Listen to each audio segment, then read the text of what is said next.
The roar of a live wrestling crowd, lights flashing, pyro exploding. The camera pans across a sea of eager faces, then focuses on the entrance ramp. Tonight was supposed to be legendary. Another electrifying evening under the bright lights of professional wrestling. But what unfolded next wasn't part of the script. It was real, raw, and utterly terrifying. Forget everything you thought you knew about sports entertainment, because on this night, the line between fiction and brutal reality didn't just blur, it was violently erased. The enforcer Rex Thorne and the highflyer Aaron the Ace Rivers. Training montages, intense stare-downs, sound bites. Aaron Rivers thinks he's untouchable, thinks he can fly. Tonight I'm going to ground him. Permanently, he's going to learn what it means to face a real man. Rex Thorne is a powerhouse. I respect that. But power isn't everything. Speed, agility, heart. That's what wins championships. Tonight, the ace is going to show the enforcer how high he can truly fly. He just might not like the landing. The rivalry had been brewing for months. A classic clash of styles. Brute strength versus aerial artistry. Thorne, a grizzled veteran known for his merciless powerbombs and submission holds, was a fan favorite villain. Rivers, the charismatic daredevil, embodied hope and innovation. Their match tonight, a no disqualification main event for the coveted Continental Championship, was the culmination of weeks of escalating aggression. Each promo, each backstage brawl, each sneak attack had painted a vivid picture of mutual disdain. The stakes weren't just the title. It was pride, career longevity, and a visceral desire to dominate. The arena, packed to capacity, buzzed with an almost palpable energy. Thousands of eyes, glued to the giant screens, absorbed every syllable, every flex, every menacing glare. Social media was alight with predictions, fan theories, and heated debates about who would walk out victorious. Little did they know, they were witnessing the calm before a storm so violent, so unexpected, it would send shockwaves through the entire industry. The anticipation wasn't just for a great match. It was for a spectacle, a moment that would be replayed for years. But no one, not the fans, not the commentators, not even the wrestlers themselves, could have predicted just how unforgettable this night would become. This wasn't just a wrestling match, it was a ticking time bomb, and the fuse had just been lit. The stage was set. The gladiators were ready, and a terrifying, unplanned chapter was about to be written in the annals of wrestling history. The opening bell, a piercing ring, signaled not the start of a show, but the beginning of an unfolding disaster. What a start! Rivers is a blur. Thorne can barely keep up with his pace. Don't count out Thorne, Jim. He's a strategist. He's letting Rivers tire himself out. Wait for that opening. From the opening bell, the match was a whirlwind. Rivers, true to his name, soared through the air with breathtaking precision. His corkscrew planches and springboard DDTs were executed with a grace that defied the inherent violence of the sport. The crowd was on its feet, roaring with every near fall, every acrobatic evasion. But Thorne was no easy target. He absorbed Rivers' initial onslaught, his hulking frame a fortress of muscle and stubborn resolve. When he finally caught Rivers midair, the impact was visceral. A thunderous powerbomb sent Rivers crashing to the canvas, the sound echoing through the arena. The pace shifted dramatically. Thorne unleashed a barrage of strikes, suplexes, and slams, methodically dismantling his opponent. Each blow seemed to carry a weight of malice, a desire to inflict genuine pain. The no disqualification stipulation meant chairs, kendo sticks, and even a trash can found their way into the ring, adding a brutal, metallic symphony to the ongoing conflict.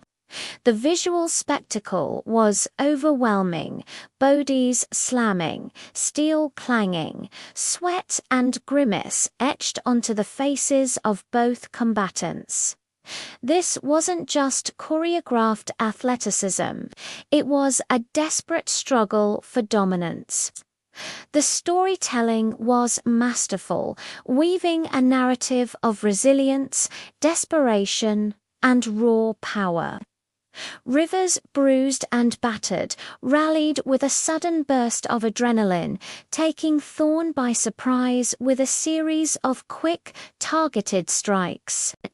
He launched himself off the top rope, defying gravity once more, only to be caught by Thorne in a devastating mid-air counter. The ebb and flow of the match kept everyone on the edge of their seats, the tension building with every near pinfall and every close submission attempt. The commentators, usually calm and collected, were shouting, their voices hoarse with excitement and disbelief. This was everything a wrestling fan could ask for: drama, athleticism, and a story told through sweat, pain, and the sheer will to win. But beneath the surface of this magnificent brutality, an unseen danger lurked, waiting for its moment to strike. The relentless action, the constant impact, the inherent risks of professional wrestling were all converging towards a single horrific point. The fans were getting their money's worth, and then some. Little did they know, the cost would soon become immeasurable. The stage was set for a finish, but not the one anyone expected. The match reached its fever pitch. Rivers, fueled by the deafening roar of the crowd, ascended to the top turnbuckle. His eyes, though weary, burned with determination. Thorne lay prone in the center of the ring, seemingly incapacitated after a brutal superkick. This was the moment. Rivers' signature move, the ace of spades, a daring 450 splash, was about to be unleashed. The crowd collectively held its breath, ready to explode. Rivers launched himself, a human missile aimed directly at his downed opponent. It was a perfect execution, a balletic display of aerial prowess. But as he connected, something went terribly wrong. Thorne, at the very last second, managed to shift his weight ever so slightly, a desperate, instinctual movement. Instead of landing flush on Thorne's midsection, Rivers' body seemed to fold at an unnatural angle. There was a sickening, almost imperceptible crack, a sound that was perhaps only heard by those closest to the action, but whose impact was felt by everyone. Rivers immediately clutched his knee, his face contorting in a scream that was swallowed by the brief, stunned silence that followed the impact. He tried to roll, tried to move, but his leg was clearly compromised. Thorne, momentarily forgetting his role, quickly rolled Rivers over, instinctively going for a pin. But Rivers' agony was too profound. His body was stiff, unresponsive, his cries muffled by the sheer shock. The referee, initially focused on the count, saw Rivers' reaction. His eyes widened. He immediately stopped the count, waving frantically at the outside crew. The joyous roar of the crowd, moments before, turned into a confused murmur, then a collective gasp of horror. The change in atmosphere was instant and chilling.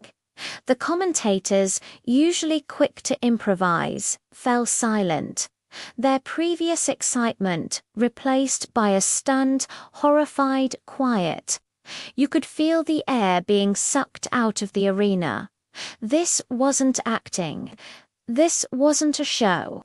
This was a real person in real pain on live television. The camera, still rolling, captured Rivers' contorted face, his hands tearing at his knee pad, his body shaking. The image was raw, unfiltered, and deeply disturbing. The vibrant lights of the arena suddenly seemed too bright, too harsh, illuminating a scene of pure anguish. The match was over, not by design, but by a sudden, brutal twist of fate. A terrible silence had descended upon the arena, punctuated only by Rivers' pained gasps and the frantic shouts of the ringside doctor. The moment of impact had unleashed a nightmare, and the world was watching. The scene in the ring quickly devolved into chaos. Ringside medics, their faces grim, swarmed around Rivers. They tried to stabilize him, but his cries of pain were piercing, cutting through the horrified silence of the crowd. Rex Thorne, still in character moments before, now stood by, his face etched with genuine concern.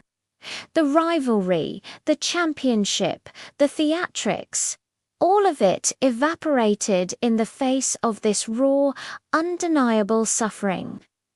The fans, initially in shock, began to murmur.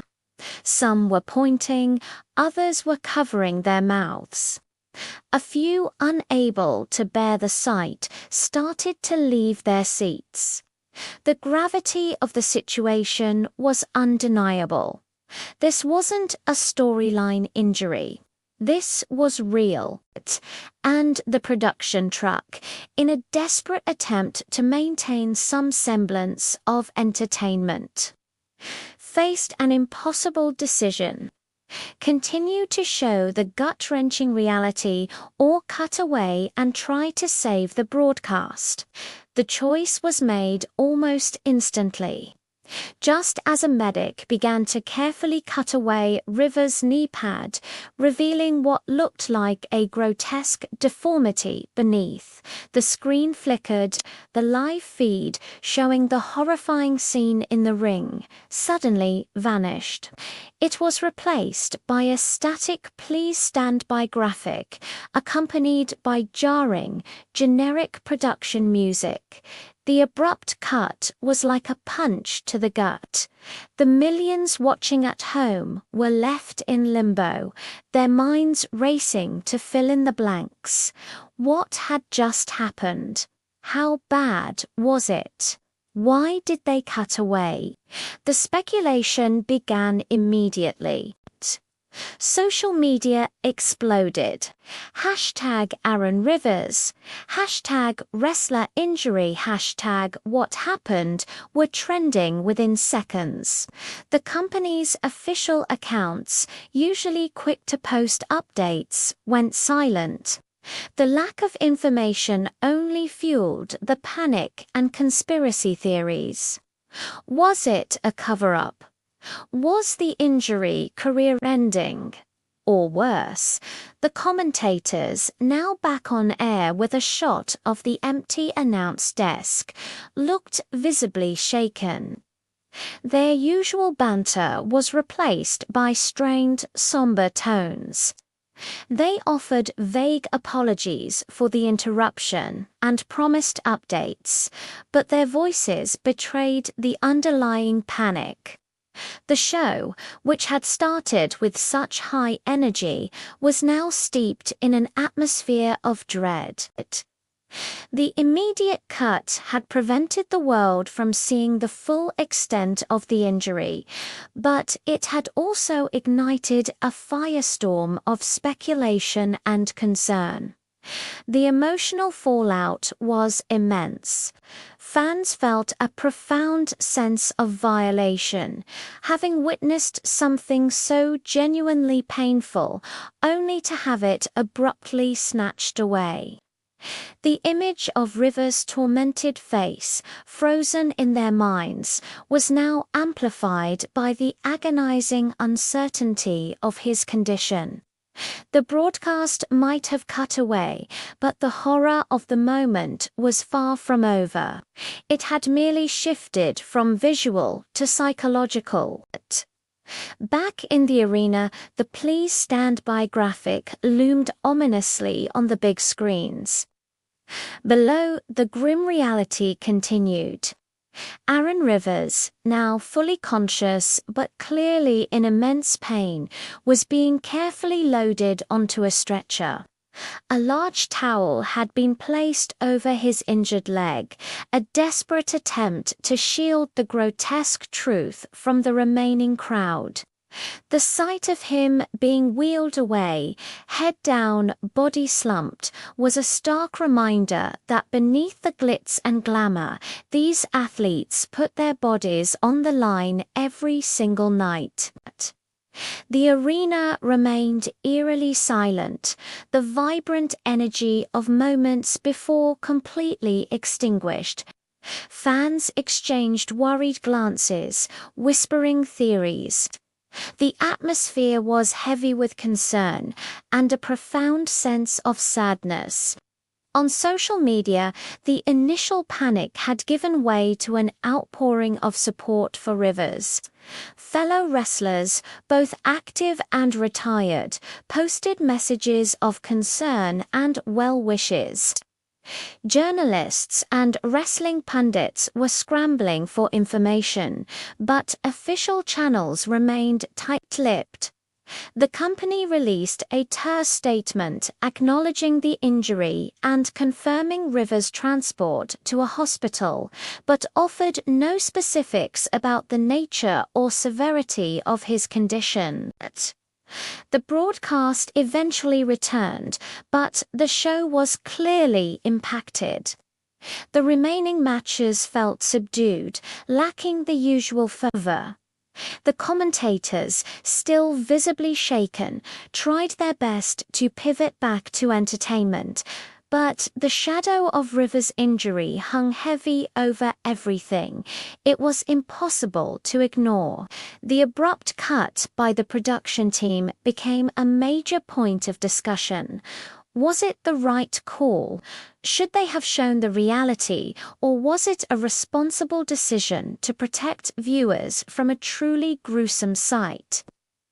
The debate raged online, fueling more clicks and more engagement, even as the ethical questions lingered for the fans who had witnessed the incident live.